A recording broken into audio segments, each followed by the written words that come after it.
This will help you guys review how to solve exponential word problems, specifically exponential growth and decay problems. So we're going to start off with this problem here. We have Nicole that has 100 basketballs. Unfortunately, she's losing those basketballs at a rate of 2% each month.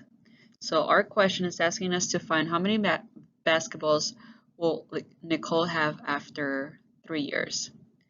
So the word that indicates if it's growth or decay is the word losing. So since it's decay, that means we're going to use this equation here.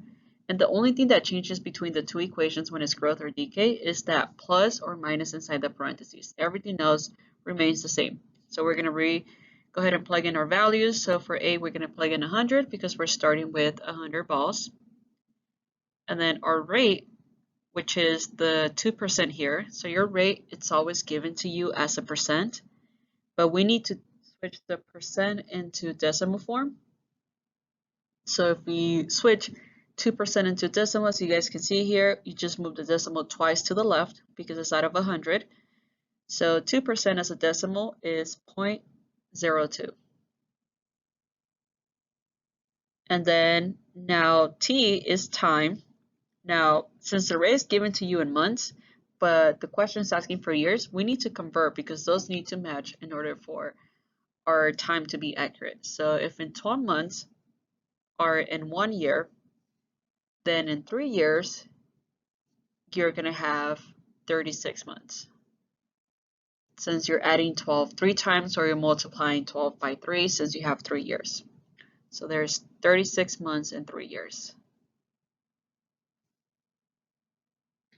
That 36 will become our exponent that replaces t there in our equation. And then you have this whole equation here. And the way we simplify it is by following PEMDAS here. So PEMDAS says to do the inside of the parentheses first. So we're going to do 1 minus 0.02. You can see here on the calculator on the left, we're going to show you guys exactly what we get for each of the calculations that we have. So we get 0.98. And if it was growth, instead of subtracting, you would be adding. So you would do 1 plus whatever the rate was. Let's rewrite the rest of our equation, and then we refer back to PEMDAS, which says that after parentheses, we're going to do exponents. So we're going to do 0.98 to the power of 36. And then we're going to be rounding to the nearest hundreds here. That feature there that says xy, that allows us to use exponents so that you don't have to multiply 0.98 36 times. So it's way faster if we use the exponent feature in your calculators. So I'm going to write down here what we get before we round to the nearest hundreds. So I'm going to include 3 values after the decimal. So my hundreds place is the 48. So I look to the number next to it to know if the 48 will round up or if it's going to stay the same. So since 3 is not 5 or bigger, then it doesn't round up, it stays the same, so we're going to use 0.48.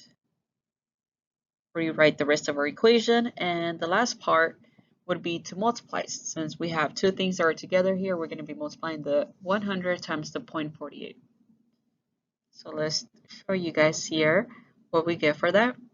So 0.48 times 100 will give you a total of 48. So your answer would be 48. And if we put it in terms of this problem, since it's asking you how many balls Nicole will have, then our complete answer as in a complete sentence would be Nicole will have 48 balls in 3 years, or in 3 years, Nicole will have 48 balls.